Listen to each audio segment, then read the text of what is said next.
Alors aujourd'hui, je vais vous parler d'un livre qui s'appelle le livre des 5 anneaux. On l'appelle aussi le traité des 5 roues. Il a été écrit par Miyamoto Musashi. Donc je vais vous parler un peu de l'auteur. Il est né en 1584 dans ce qu'on pourrait appeler une époque tumultueuse du Japon féodal. Il est reconnu comme étant le meilleur maître samouraï de son époque et peut-être même de toute l'histoire du Japon. Il est aussi considéré comme un philosophe, étant donné qu'il a écrit ce livre et qu'il a propagé des principes intemporels dans la stratégie militaire avant tout, mais qui ont une application concrète dans le domaine des affaires, par exemple. Il faut savoir que c'est l'un des livres les plus lus au Japon, encore aujourd'hui.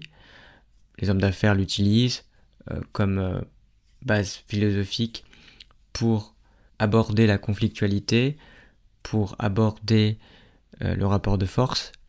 C'est un peu l'équivalent japonais, si on peut dire, de l'art de la guerre de Sun Tzu. Alors Musashi est issu d'une famille de samouraïs, mais c'est une famille qui est modeste, qui n'a pas beaucoup de patrimoine. Ce qui l'a rendu célèbre, c'est qu'il a été invaincu sur plus de 60 duels tout au long de sa vie, et qu'il a ensuite rédigé un livre, justement celui que je suis en train de vous présenter, où il explique les raisons philosophiques et techniques, tactiques de cette réussite. Il a participé à une bataille, une fameuse bataille, dont vous avez sans doute entendu parler, qui est la bataille de Sekigahara, donc qui a eu lieu en 1600, et qui opposait différents clans samouraïs. Et il se trouve qu'il appartenait au clan des perdants, en fait, celui qui s'opposait aux forces Tokugawa. Et donc, à l'issue de cette bataille, il va se retirer et mener une vie de ronin, c'est-à-dire de samouraï errant, de samouraï qui n'est plus associé à un maître.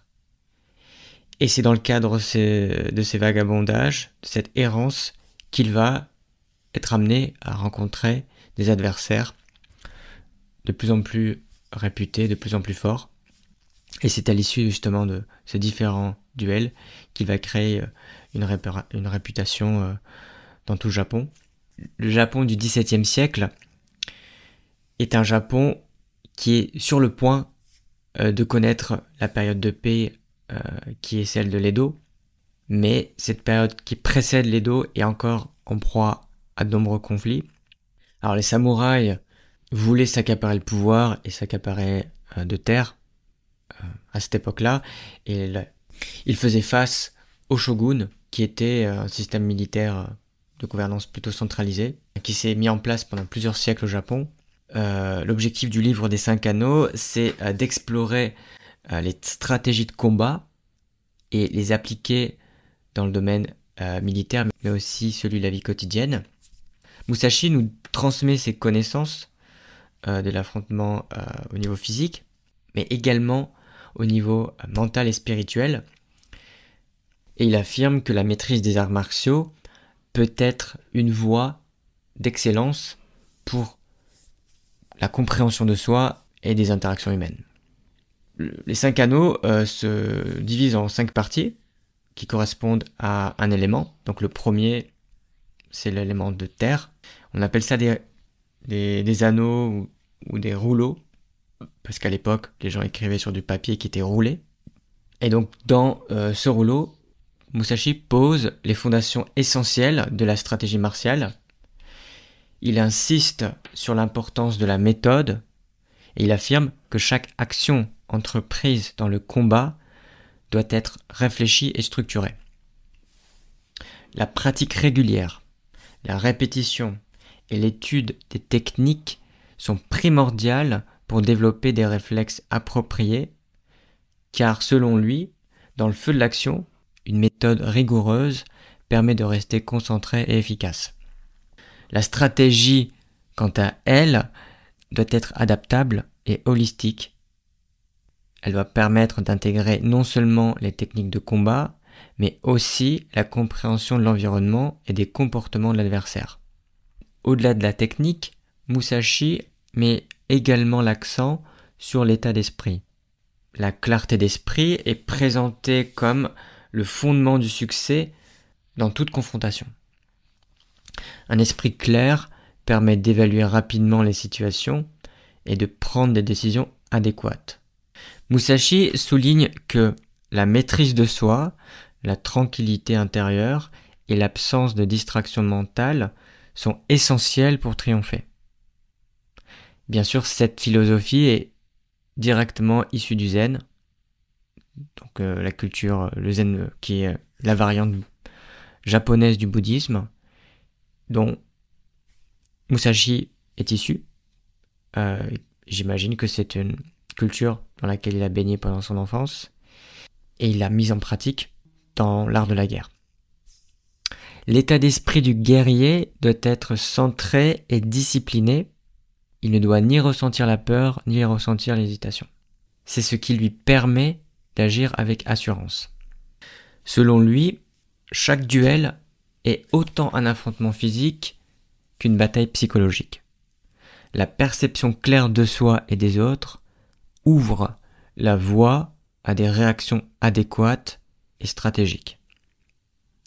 Par conséquent, il recommande aux pratiquants de méditer et de cultiver une perspective verticale sur leur existence, ce qui leur permet une exécution précise et efficace de leur art.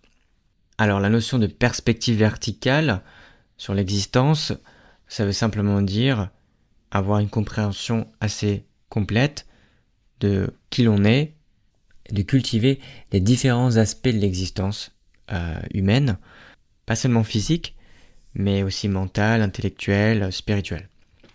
Alors, dans un combat, la clarté d'esprit est non seulement un atout, c'est un impératif pour toute victoire.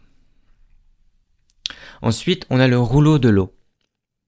Alors, Musashi, dans ce rouleau, va parler de flexibilité, d'adaptabilité, qui selon lui sont des qualités essentielles pour tout combattant. L'eau, par sa nature fluide, symbolise la capacité à s'ajuster aux circonstances changeantes d'un affrontement. Musashi insiste sur l'importance de ne pas hésiter face à un adversaire. Il faut savoir répondre à des situations imprévues avec agilité. Dans le combat, les conditions peuvent évoluer rapidement. Par exemple, vous pouvez manquer un coup, vous pouvez faire face à une défense inattendue, vous pouvez avoir un changement de position qui demande une réévaluation instantanée de la stratégie.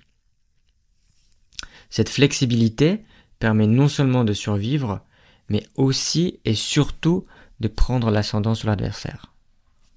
Le mouvement est également un élément central de ce rouleau. Musashi insiste sur l'importance du rythme et du timing dans le combat. Le succès dans une confrontation dépend souvent de la capacité à anticiper les actions de l'adversaire tout en trouvant le moment propice pour attaquer. Et donc, un mouvement bien synchronisé peut désarmer un adversaire ou créer une ouverture pour une attaque. Musashi évoque l'idée que chaque geste doit être précis et réfléchi, intégrant ainsi une dynamique qui permet au combattant de se déplacer avec aisance et de conserver sa tranquillité d'esprit. La fluidité et l'harmonie du mouvement garantissent que le combattant reste toujours en phase avec l'action. Musashi enseigne que, comme l'eau qui s'adapte à son contenant, un guerrier doit être en mesure de s'ajuster aux divers styles de combat de ses adversaires. En cultivant ces qualités, le pratiquant peut non seulement améliorer ses performances au combat, mais aussi il peut développer une compréhension plus profonde des principes qui régissent l'art martial. Le troisième rouleau, c'est le rouleau de feu. Dans ce rouleau, Musashi aborde les techniques d'attaque qui sont essentielles pour désorienter l'adversaire. L'attaque ne doit pas être une simple réponse réactive, mais une initiative calculée qui cherche à semer le doute et l'incertitude chez l'adversaire. Musashi enseigne l'importance de surprendre l'adversaire par des mouvements imprévisibles et des changements de rythme. En variant la puissance et la direction des attaques, un combattant peut créer des ouvertures, ce qui force l'adversaire à se défendre souvent sur ses points faibles. Cette approche proactive vise à prendre l'ascendant et à contrôler le cours de l'affrontement. L'esprit combatif, quant à lui, il est fondamental. Musashi évoque la nécessité d'une agression stratégique, où l'attaque est perçue non pas simplement comme une impulsion brutale, mais comme une expression réfléchie de la volonté et de la détermination. La capacité à anticiper et exploiter les faiblesses de l'adversaire, tout en gardant une concentration aiguisée, est ce qui caractérise cette agression.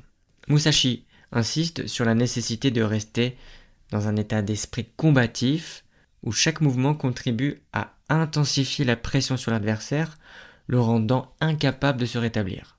Donc ce rouleau nous informe que l'agression, lorsqu'elle est utilisée judicieusement, elle peut déstabiliser l'adversaire et créer des situations favorables. Musashi encourage les combattants à agir avec audace et confiance, et d'utiliser la force mentale et physique pour imposer leur volonté. En maîtrisant ces techniques d'attaque et en cultivant l'esprit combatif, le pratiquant est mieux préparé pour dominer le champ de bataille. Le rouleau du vent. Dans ce rouleau, Musashi se concentre sur l'importance de l'analyse de l'adversaire. Comprendre les styles de combat des rivaux est essentiel pour développer des stratégies efficaces. Il souligne que chaque combattant possède des caractéristiques et des techniques uniques, et qu'une observation attentive permet de déceler des habitudes, des points faibles et aussi des points forts. Cette analyse ne se limite pas à l'étude des mouvements physiques, mais inclut également une lecture de l'état d'esprit et des motivations de l'adversaire. En discernant ces éléments, un guerrier peut anticiper les actions, mais aussi s'adapter en conséquence. Ce principe, c'est un peu l'équivalent de connaître ton adversaire et tu ne seras jamais défait dans l'art de la guerre de Sun Tzu. On voit qu'il y a une proximité culturelle à cette époque entre la Chine et le Japon. La stratégie est également abordée comme un élément déterminant pour la victoire. Musashi affirme que la connaissance approfondie de l'adversaire est la clé pour élaborer une tactique gagnante. Un combattant conscient des forces et des faiblesses de son adversaire peut manipuler les circonstances en sa faveur. Il peut exploiter les erreurs de l'adversaire tout en se protégeant. Ça implique non seulement de connaître les techniques de l'antagoniste, mais aussi de comprendre son style global et sa psychologie de combat. Musashi prône l'idée que la victoire ne repose pas uniquement sur la force brute, mais sur une compréhension nuancée de l'environnement de combat et des interactions humaines. Ainsi, en développant une stratégie informée par l'analyse, un guerrier peut se positionner avantageusement avant même le début de l'affrontement. Le rouleau du vide. Dans ce rouleau, Musashi explore des concepts spirituels qui vont au-delà des techniques martiales. Il met l'accent sur la philosophie du combat et il souligne que la véritable maîtrise ne réside pas seulement dans l'expertise physique, mais également dans la compréhension des aspects intérieurs de soi. Musashi insiste sur l'importance de la maîtrise d'autrui, ce qui permet au guerrier de rester centré et calme face à l'adversaire. Dans ce rouleau, Musashi insiste sur la nécessité d'être détaché. Il nous dit que pour réussir, il est crucial de se libérer des désirs matériels et des attentes personnelles. Cet attachement au résultat peut engendrer des peurs et des hésitations qui entravent l'efficacité du guerrier. En se libérant de ses préoccupations, un combattant peut agir avec une pleine présence et audace, sans être distrait par des préoccupations superflues. La notion de vide renvoie aussi à l'idée d'être ouvert aux possibilités, d'avoir un esprit fluide et adaptable, d'être capable de réagir sans entrave aux événements qui se déroulent. Musashi démontre que l'absence d'attachement permet d'accéder à un niveau de performance supérieur où l'art du combat devient une expression pure de l'instant. Le rouleau du vide, c'est une forme de conclusion et de synthèse en ce qu'il prône une approche holistique de la pratique martiale en fusionnant à la fois la technique, l'esprit et la philosophie pour atteindre l'harmonie et la réussite.